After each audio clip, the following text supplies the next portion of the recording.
गया था, ये भी पता चला है।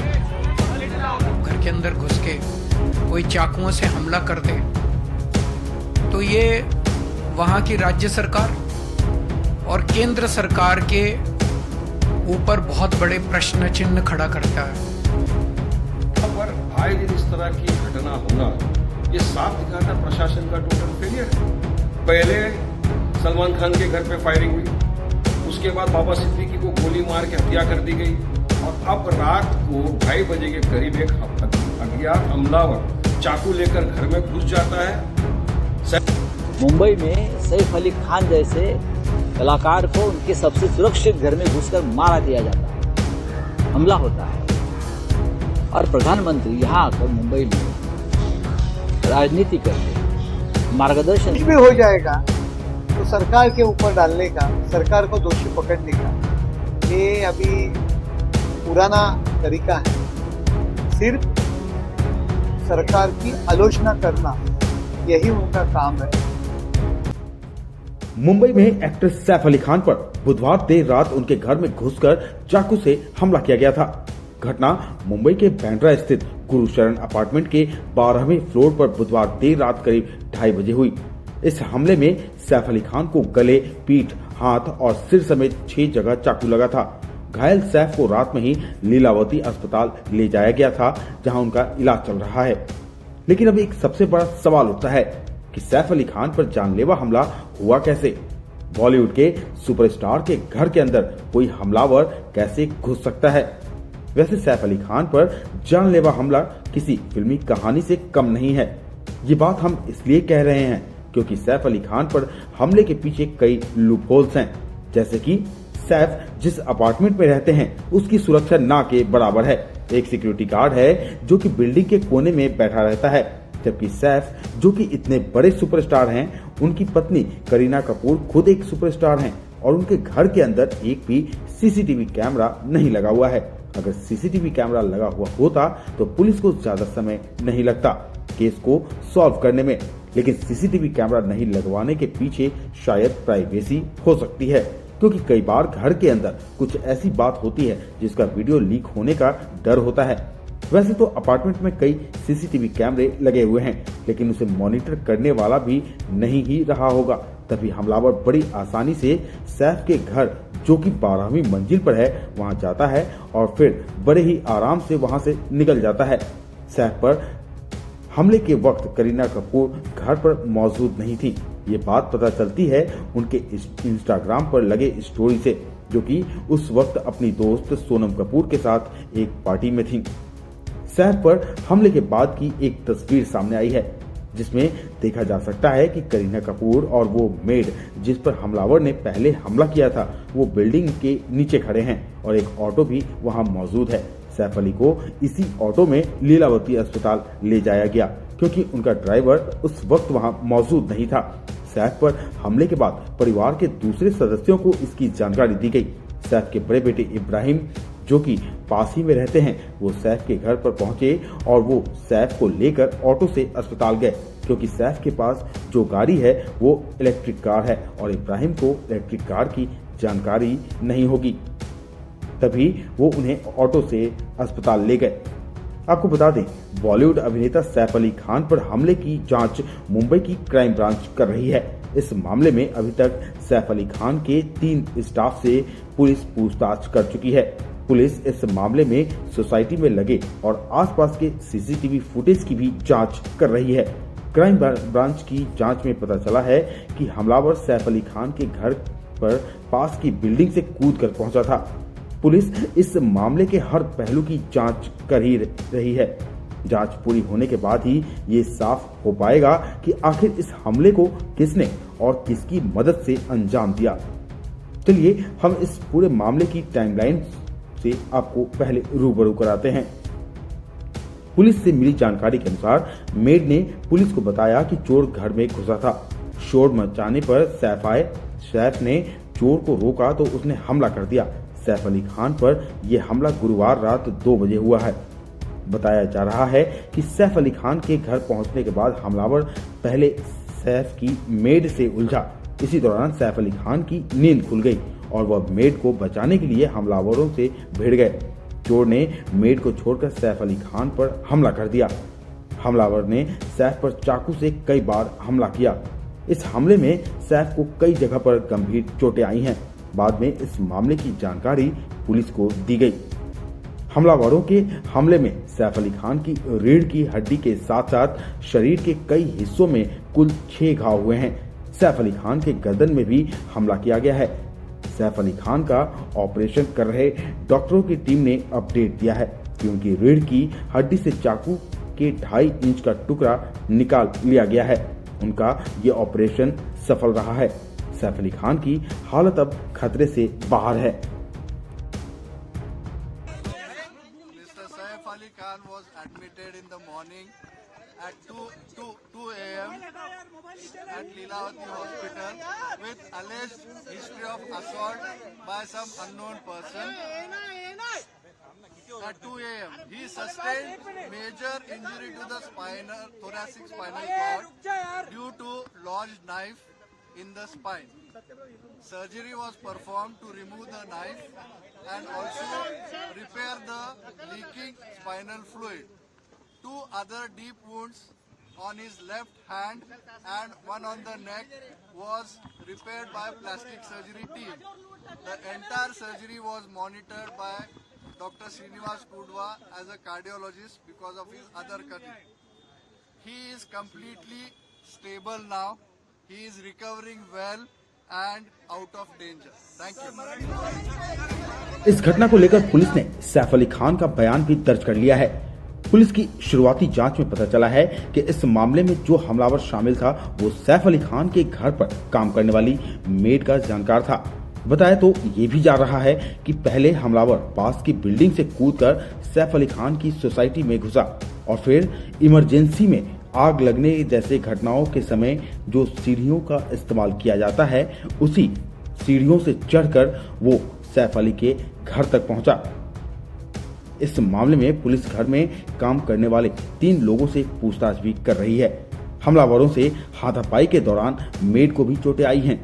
इस बीच आपको बता दें, हमलावर की एक तस्वीर सामने आई है जो हमले के बाद सीढ़ियों से भागने के दौरान सीसीटीवी में कैद हो गया।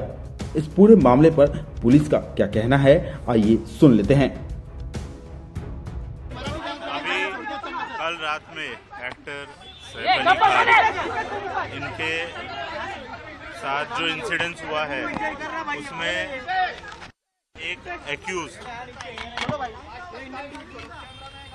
एक्टर के घर पे गया था, ऐसा इन्वेस्टिगेशन में पता चला है। एक्यूज्ड फायर एस्केप का यूज़ करके इनके घर पे गया था, ये भी पता चला है। अभी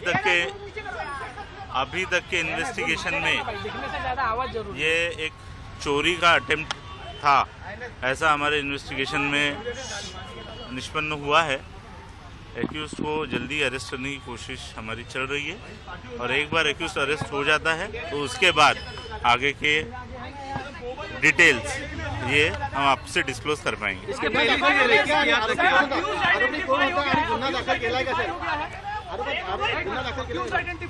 एक एक्यूज्ड आइडेंटिफाई हो चुका है,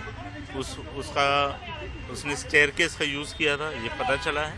उस एक्यूज को अरेस्ट करने के लिए टीम्स फील्ड पर है। 10 डिटेक्शन टीम्स हैं जो अलग अलग डायरेक्शंस में काम कर रही है। एक एक्यूज्ड है, वो एक्यूज्ड की मूवमेंट उस अपार्टमेंट में कल रात में ये इंसिडेंस के समय पे देखी गई है और उस दिशा में इन्वेस्टिगेशन चल रहा है। स्टेयरकेस। सैफ अली खान पर जानलेवा हमले की घटना पर उनकी स्टाफ एलियामा ने जो पुलिस में एफआईआर दर्ज कराई है उसमें कई बड़े खुलासे हुए हैं। एलियामा के बयान के मुताबिक सैफ अली खान पर हमले के पहले आरोपी ने धमकी दी थी और 1 करोड़ रुपए भी मांगे थे। इसके अलावा आरोपी ने न सिर्फ सैफ अली खान को घायल किया बल्कि वो सैफ के कमरे में आने से पहले ही उनके बेटे जे की तरफ भी बढ़ा था। एलियामा के बयान के मुताबिक उसकी आंख लग गई थी। अचानक किसी आवाज से नींद टूटी तो देखा कि बाथरूम का दरवाजा खुला हुआ है और लाइट चल रही है। पहले तो एलियामा को लगा कि शायद करीना अपने बेटे से मिलने आई होंगी, लेकिन उन्हें कुछ गड़बड़ लगा तो वो बाथरूम में झांकने चली गई। वहां उन्हें टोपी लगाए कोई परछाई दिखी जो बाथरूम से निकलकर जे की ओर बढ़ने लगी। इसे देखकर एलियामा घबराकर जे की तरफ दौड़कर आई, जिसके बाद आरोपी ने उन्हें चुप रहने को बोला। जे की नैनी जब ये आवाज सुनकर जग गई तो उसे भी उस शख्स ने कहा कि कोई आवाज नहीं और कोई बाहर भी नहीं जाएगा। एलियामा ने यह भी बताया कि इस दौरान जब वो जे की तरफ जा रहा था और वो जे के पास पहुंचने के लिए दौड़ी तो वो उनकी तरफ दौड़ा। उस शख्स के एक हाथ में कोई लकड़ी जैसा कुछ था और दूसरे हाथ में हेक्सा ब्लेड थी।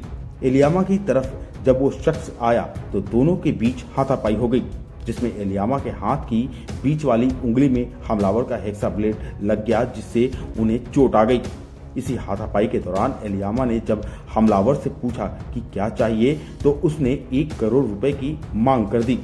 इस बीच जे की नैनी को चिल्लाने की आवाज सुनकर सैफ और करीना अंदर आ गए और उस हमलावर को रोकने की कोशिश में सैफ को गर्दन के पीछे, दाहिने कंधे पर, पीठ के बाईं ओर, कलाई और कोहनी में भारी चोटें आईं और वहां से ब्लीडिंग होने लगी। इधर सैफ अली खान पर हुए हमले के बाद अब राजनीति भी जमकर हो रही है। सुनिए अरविंद केजरीवाल सहित विपक्ष के तमाम नेता क्या कह रहे हैं। घर के अंदर घुस के कोई चाकुओं से हमला कर दे तो ये वहां की राज्य सरकार और केंद्र सरकार के ऊपर बहुत बड़े प्रश्न चिन्ह खड़ा करता है। इसका मतलब दोनों सरकारें लोगों को सुरक्षा देने में नाकाम रही हैं। और बॉम्बे के अंदर यह पहला इंसिडेंट नहीं हो रहा। इसके पहले सलमान खान के यहां शूट आउट हुआ, बाबा सिद्दीकी का मर्डर कर दिया गया। बाबा सिद्दीकी तो इन्हीं के एनडीए के पार्टनर हैं, उनका मर्डर दिन दहाड़े मर्डर कर दिया गया। अगर सेलिब्रिटीज, इतने बड़े बड़े देश के सेलिब्रिटीज ही सुरक्षित नहीं है, अगर इतने बड़े बड़े देश के सेलिब्रिटीज को भी भारतीय जनता पार्टी की डबल इंजन की सरकार सुरक्षा नहीं दे सकती, तो एक आम आदमी की तो सुरक्षा की बात ही क्या करें। और ये जो चल रहा है, ऐसे लगता है चारों तरफ से खबरें आ रही हैं कि गुजरात की जेल में बैठ के एक गैंगस्टर खुलेआम फिरौती कर रहा है, खुलेआम शूट आउट के ऑर्डर दे रहा है। देश भर में अन्य गैंगस्टर खुलेआम अपना अपना राज चला रहे हैं। ऐसे चल रहा है कि लग रहा है कि जो क्रिमिनल्स हैं, उन क्रिमिनल्स की मौजूदा सरकारों के अंदर अच्छी खासी पैठ है। वो धड़ल्ले से जो कुछ कर रहे हैं वो कर रहे हैं, बिना किसी इसके कि कोई उन्हें पकड़ने वाला है, बिना किसी रोक टोक डर, कोई डर नहीं है। ऐसे लगता है जैसे उनको पूरे ऊपर से संरक्षण है और खुल के कर रहे हैं। भारतीय जनता पार्टी न केवल लोगों को सुरक्षा देने में अक्षम है, देश के बॉर्डर्स की सुरक्षा, रोज खड़े होके कहते हैं कि हमसे इंडो बांग्लादेश बॉर्डर की सुरक्षा नहीं हो रही। रोज खड़े होके चिल्लाते हैं कि रोहिंग्या बॉर्डर क्रॉस कर करके आ रहे हैं, रोहिंग्या बॉर्डर क्रॉस कर करके आ रहे हैं।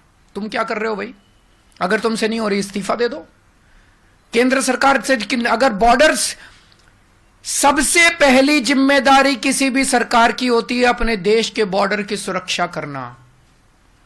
अगर कोई सरकार खुलेआम एक्सेप्ट कर रही है, रोज एक्सेप्ट कर रही है कि हमसे बॉर्डर की सुरक्षा नहीं हो रही, उस सरकार को इस्तीफा दे देना चाहिए। इनसे देश के सेलिब्रिटीज की सुरक्षा नहीं हो रही, इनसे देश के बॉर्डर्स की सुरक्षा नहीं हो रही, इनसे देश की राजधानी की सुरक्षा नहीं हो रही। आज दिल्ली के अंदर खुलेआम गैंग वॉर चल रहे हैं सड़कों के ऊपर, 20-20, 25-25 राउंड फायरिंग चल रही है सड़कों के ऊपर। व्यापारियों को फिरौती की कॉल्स आ रही हैं, हर दूसरे दिन व्यापारियों को फिरौती की कॉल्स आ रही हैं, इतने करोड़ रुपए पहुंचा दो नहीं तो तुमको मार डालेंगे।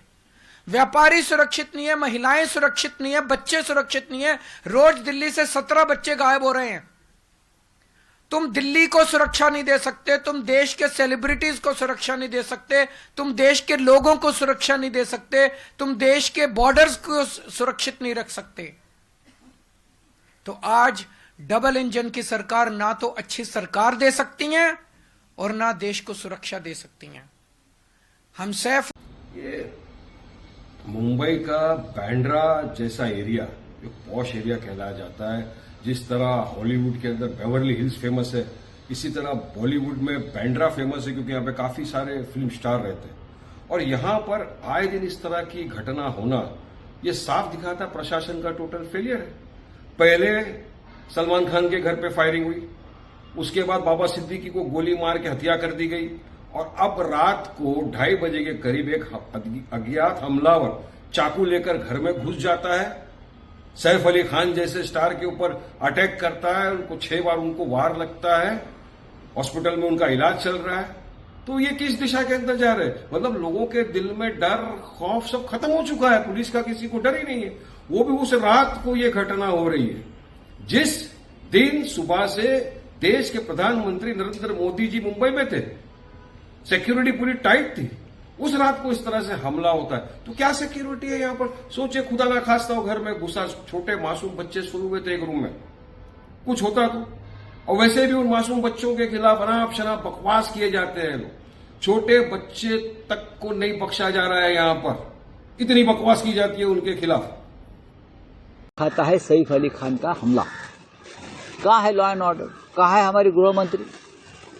उस बारे में बोलिए। अगर हम बोलेंगे तो हमके ऊपर बोलेंगे, उनको कुछ काम नहीं है। तो आपके पास काम है, अगर आप बिजी है बतौर गृह मंत्री, तो ये मुंबई और महाराष्ट्र में क्या हो रहा है? भीड़ में एक हत्यारों को बचाने के लिए उनके समर्थन में लोग सड़क पर उतरते हैं और पुलिस कुछ नहीं कर रही। मुंबई में सैफ अली खान जैसे कलाकार को उनके सबसे सुरक्षित घर में घुसकर मारा दिया जाता है, हमला होता है, और प्रधानमंत्री यहाँ आकर मुंबई में राजनीति करते हैं, मार्गदर्शन करते हैं। सामान्य जनता जो है, आम पब्लिक है, कैसी सेफ रहेगी?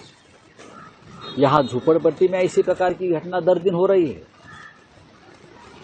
जो मिडिल क्लास लोग हैं हमारे जैसे, उनके एरिया में लोग घुस रहे हैं, हमले कर रहे हैं, चोरी हो रही है। सैफ अली खान एक सेलिब्रिटी है, इसलिए आपको एक खबर पता चली बस। प्रधानमंत्री जी थे तो पूरी सुरक्षा व्यवस्था मुंबई की उनके साथ रही, पूरे रास्ते नाकाबंदी पूरे जाम कर दिए। यहाँ सिक्योरिटी कहाँ है? कि महायुति है, बीजेपी, कांग्रेस, एनसीपी या शिंदे की शिवसेना, उनके जो गद्दार लोग हैं, चाहे एमपी हो, एमएलए हो, या हमारे कोई पदाधिकारी को तोड़ दिया जाता है तो उनको 4-4, 5-5 गनमैन दिए जाते हैं। कोई हमारा एक छोटा सा उपशाखा प्रमुख भी तोड़ा जाता है तो उसको 2-2 गनमैन दिए जाते हैं। पूरी सिक्योरिटी बेईमानों के सुरक्षा में लगी है, तो जनता कहाँ सुरक्षित रहेगी? हाँ, दिल्ली से लेकर यहाँ तक कोई सुरक्षित नहीं है। सिर्फ 3 ही लोग सुरक्षित हैं। प्रधानमंत्री जी सुरक्षित है, हमारे गृह मंत्री सुरक्षित है, और दोनों के मित्र गौतम अडानी जी सबसे सुरक्षित है। ये देखो, सैफ अली खान के घर पे रात को 2:30 बजे ना उनके ऊपर हल्ला होता है। उनका सीसीटीवी फुटेज देखा तो कोई आया, कोई गया, कोई दिख नहीं रहा 2 घंटे पहले। पुलिस जांच कर रही है, जो कोई हल्लेखोर होगा उसको पकड़ लेंगे, लेकिन ये नहीं हो गया, वो नहीं हो गया, बॉलीवुड धोखा में है, ये धोखे में है।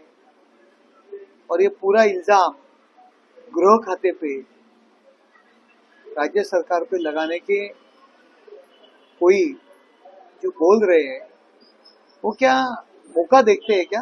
मौके पे चौका लगाने के लिए कुछ भी हो जाएगा तो सरकार के ऊपर डालने का, सरकार को दोषी पकड़ने का, ये अभी पुराना तरीका है। सिर्फ सरकार की आलोचना करना, यही उनका काम है। संजय राउत बोल रहे हैं गुंडा लोगों की सरकार है, गुंडों का राज हुआ है। संजय राउत और गुंडागर्दी के खिलाफ बोले, गुंडे लोगों के खिलाफ बोले, ये तो आश्चर्यजनक घटना है। विश्व में जो 8वां आश्चर्य बोलते हैं वो कहना पड़ेगा कि जो गुंडों की मांडवली करने में अपने पूरा जिंदगी बिताई है उन्होंने, वो गुंडों के बारे में बोलेंगे। जो खुद की भाषा गुंडों की तरह रहती है, वो गुंडागर्दी के बारे में बोलेंगे। संजय राउत अब पागल हुए हैं। जहां भी कुछ भी होता है तो राज्य सरकार की आलोचना करते हैं, राज्य सरकार को दोष देते हैं। उनको मेंटली प्रॉब्लम हुआ है, इसीलिए इसी तरह की बातें करते हैं। उन्होंने डबल इंजन सरकार पर हमला बोला है। डबल इंजन की सरकार को इनको देखने के लिए अगर कहीं जाना है तो ये हरियाणा में जाकर देखें। हरियाणा में लगातार जिस प्रकार के हमने काम किए हैं, ये डबल इंजन की सरकार ही थी तभी हम हरियाणा में कर पाए। हरियाणा के अंदर हर व्यक्ति को, हर परिवार को एक सुखी परिवार की ओर आगे बढ़ाने के लिए कितनी योजनाएं हमने लागू की हैं। हमने पारदर्शिता से वहां नौकरियां दी, पारदर्शिता से एम्प्लॉइज जो हैं उनके ट्रांसफर हो रहे हैं, पारदर्शिता से किसान को उसको घर बैठे उसका मुआवजा मिलता है, फसल उसका दाम डीबीटी के कारण से उसके घर में पहुंचता है। हर व्यापारी उसको भी जितने प्रकार की योजनाएं उसको मिलती हैं, उसको मकान जिसके पास नहीं है उनको घर बैठे उसका मकान मिलता है। ओल्ड एज पेंशन के नाते से जिसका भी 60 साल की उम्र होती है उसको तुरंत घर बैठे पेंशन मिलती है। किसी को कहीं जाने की आवश्यकता नहीं पड़ती। गुड गवर्नेंस का मॉडल अगर इनको कहीं सीखना है तो हरियाणा में जाके सीखें। और हरियाणा में कितने इन्होंने पापड़ बेले जाकर के एक कदम आगे बढ़ नहीं पाए हैं। और अब मैं कहता हूं हरियाणा की जो हमारी जीत हुई है तीसरी बार, इसका असर भी दिल्ली प्रदेश पर जाएगा। दिल्ली प्रदेश के लोग तो आज कह रहे हैं, यानी शोर मचा के कह रहे हैं कि हरियाणा की सारी योजनाओं को यहाँ लागू करा दीजिए। मैंने भी वादा किया है कि जो विभाग मेरे पास है वो सारी योजनाएं हम हरियाणा की यहाँ लागू करेंगे और जनता को सुविधा करेंगे। राहुल गांधी सैफ अली खान पर हुए अटैक को लेकर करीना कपूर न केवल काफी ज्यादा परेशान हैं, बल्कि सदमे में भी हैं। करीना इस वक्त लगातार सैफ के साथ अस्पताल में हैं। यहाँ तक कि सोशल मीडिया पर उनके कई वीडियो भी वायरल हो रहे हैं जिसमें वो हैरान परेशान दिखी हैं। अब इस मामले को लेकर करीना कपूर ने रिएक्ट किया है। करीना ने इस पूरे मामले पर चुप्पी तोड़ी है। इसके साथ ही लंबा चौड़ा पोस्ट भी लिखा है जो तेजी से वायरल हो रहा है।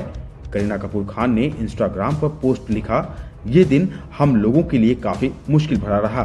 हम लोग लगातार इस हादसे की तह में जाने की कोशिश कर रहे हैं। हम लोग काफी तकलीफ में हैं। इसलिए मैं मीडिया से गुजारिश करती हूँ कि किसी भी तरह की अटकलें न लगाएं। करीना आगे लिखी, हम लोग आप लोगों के सपोर्ट और कंसर्न के शुक्रगुजार हैं। हम आपको गुजारिश करते हैं कि आप हमारी प्राइवेसी का सम्मान करें। हम लोगों को इतना वक्त दें कि इस मुश्किल वक्त का डटकर सामना करें और एक मजबूत परिवार की तरह सब कुछ हैंडल कर लें। मैं आप सभी को शुक्रिया कहना चाहती हूं। सैफ अली खान पर हुए हमले के बाद से मुंबई पुलिस पर भी सवाल उठ रहे हैं, क्योंकि इससे पहले सलमान खान के घर पर भी शूटआउट हो चुका है और फिर बाबा सिद्दीकी की भी हत्या की गई थी।